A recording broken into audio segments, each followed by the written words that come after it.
মানে এটা একটা হিস্ট্রিক্যাল কাজ আর কি, মানে হিস্ট্রি অফ দ্য পার্ট বলা যায়। তাই I am the part of history. যখন আমি হেলিকপ্টারে উঠলাম এবং ফ্লাই করলো, তখন আমার মধ্যে অদ্ভুত রকমের একটা ফিলিংস কাজ করছে। হ্যাঁ, আমি অনেক দেশের জন্য কিছু করতে পারলাম। আপনার একটি ফটোগ্রাফি খুব নাম করেছিল, যেটা গিনেস বুকেও উঠেছে, ওইটা সম্পর্কে একটু জানতে চাই। হ্যাঁ, একটা টেলিকম কোম্পানি, বেশ বড় একটা কোম্পানি, যারা তাদের একটা বিজ্ঞাপনের কাজের একটা অংশ ছিল সেই কাজটা। এটা হচ্ছে যে ন্যাশনাল ফ্ল্যাগ, গিনেস বুকে মানব রেকর্ড। পতাকা। হ্যাঁ, মানব পতাকা যেটাকে বলে। তো এটা কাজ ইনফ্যাক্ট কম সময়ের প্ল্যানেই করা। তো আমি তো আমাকে যখন কাজটার কথা ব্রিফ করা হলো, এটা ডিরেক্টর ছিলেন অমিতাভ বচ্চন চৌধুরী।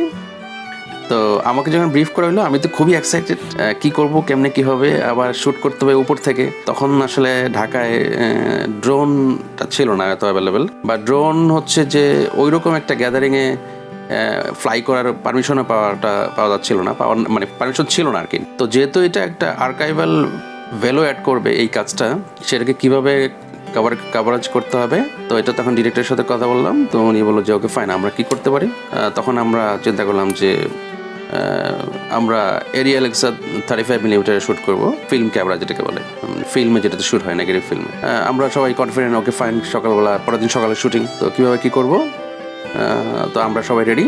তখন যেহেতু এটা হেলিকপ্টার শ্যুট এবং সেটা হচ্ছে হেলিকপ্টার সম্ভবত নেভির আন্ডারে ছিল আর কি, পুরনো এয়ারপোর্ট যেটা তেজগাঁতে, ওইখানে শ্যুট করা ছিল। তো ওই সময় হেলিকপ্টারে এরিয়াল এক্সা ক্যামেরা, এত হেভি একটা ক্যামেরা, তার সাথে আরও অনেক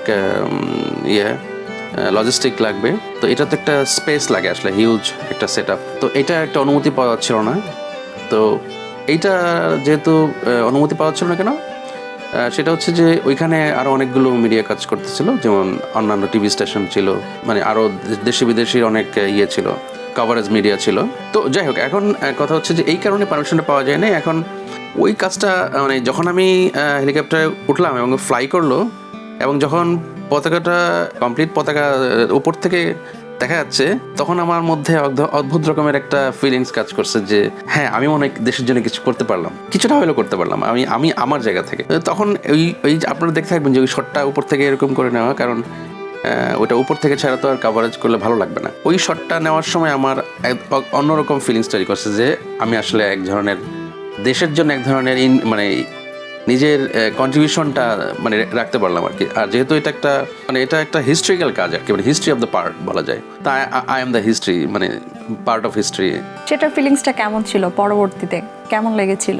এটা মানে খুবই আনন্দের, এবং এই কাজটা যখন আমি দেখলাম টিভিতে, এবং আমার খুবই উচ্ছ্বাস এক ধরনের ছিলই। আমি অনেক বন্ধুকে বলছি, আমি অনেক মানুষজনকে বলছি যে এই কাজটার একটা পার্ট আমি ছিলাম। তো তারা আমাকে খুব অ্যাপ্রিসিয়েট করতো। এখনও অনেক জায়গায় দেখি, মানে পত্রিকায় বিশেষ করে অনেক বিভিন্ন জায়গায় কাভারেজ করে থাকে, ছবি দেখি স্টিল, এবং ছবি দেখে মনে হচ্ছে হ্যাঁ, এটাই তো আমার তোলা সেই ছবিটা, এরকম আর কি।